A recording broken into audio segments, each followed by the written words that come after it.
Assalamualaikum warahmatullahi wabarakatuh. Jumpa lagi dengan saya Ahmad Irfan. Di video kali ini kita akan sharing tentang perjalanan kepenulisan saya dari awal sampai saat ini. Jadi banyak yang bertanya teman-teman sekalian tentang perjalanan kepenulisan saya, apalagi background saya lulusan teknik mesin, apalagi dari ITS, harusnya menjadi insinyur, menjadi engineer, tetapi akhirnya memilih sebagai penulis. Kira-kira apa alasannya gitu ya. Jadi yang pertama, ceritanya pertengahan perkuliahan dulu, saya iseng-iseng bikin blog. Saya tuliskan apa saja di blog itu, tentang pengalaman, tentang wawasan, pengetahuan, hasil kontemplasi, sesuatu yang dipelajari, apa saja saya tuliskan di sana, mulai dari pengalaman-pengalaman yang sederhana, yang ringan, sampai pengalaman-pengalaman yang lebih serius. Saya tuliskan semuanya di situ hampir setiap hari. Sampai 1 tahun kemudian, tiba-tiba ada seorang editor di sebuah penerbit besar gitu ya, tertarik dengan salah satu seri artikel di blog tersebut. Kebetulan seri artikelnya adalah 9 rahasia doa lulus ujian. Jadi seri artikel itu bercerita tentang amalan-amalan apa sih yang selama ini saya lakukan gitu ya ketika menjelang ujian. Saya tuliskan amalan-amalan tersebut dalam seri artikel yang beruntun sekitar beberapa hari gitu ya, 1 mingguan gitu ya. Seri artikel itu terbit di blog tersebut, saya publish. Ternyata responnya luar biasa, hingga editor tersebut menghubungi kami untuk menyampaikan bahwa beliau tertarik untuk menerbitkan seri artikel itu menjadi sebuah buku. Tapi saat itu saya tidak langsung menerimanya. Saya kebetulan saat itu pengen banget bikin sebuah bisnis ketika masih kuliah.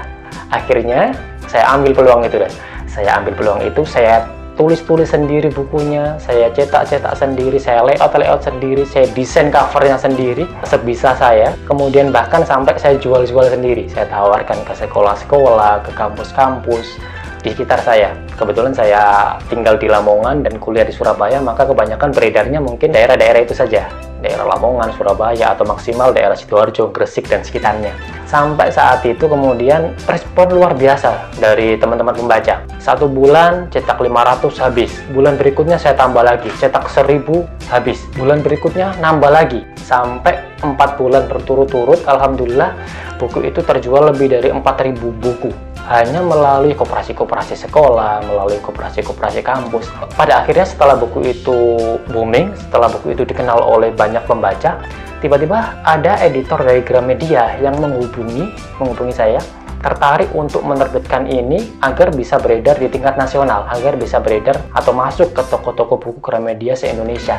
Maka akhirnya melalui berbagai pertimbangan, saya menerima tawaran itu, dan alhamdulillah buku itu kemudian dicetak oleh Gramedia Group dan beredar di Gramedia se-Indonesia. Bahkan teman-teman sekalian, ketika buku itu sudah beredar di Gramedia se-Indonesia, tiba-tiba ada editor dari luar negeri, dari Malaysia, yang datang ke Indonesia dan nggak sengaja menemukan dan membaca buku itu dan tertarik juga untuk menerbitkan buku itu di Malaysia. Alhamdulillah saat ini kalau teman-teman lihat di Google gitu ya, browsing gitu ya, buku ini selain terbit di Indonesia, saat ini sudah diterjemahkan dalam bahasa Melayu dan diterbitkan di Malaysia dan beredar di serumpun gitu ya, Malaysia, Brunei Darussalam, bahkan sampai Filipina. Jadi kalau ada teman-teman yang masih beralasan, Mas Rifai, saya masih penulis pemula, buku pertama, naskah pertama, apakah mungkin saya bisa menerbitkan buku yang menarik bagi pembaca? Apakah buku saya bisa diterima penerbit? Apakah buku saya bisa bestseller? Perlu saya ingatkan bahwa saat itu saya baru mulai nulis buku, bayangkan, baru belajar, itu pun buku pertama.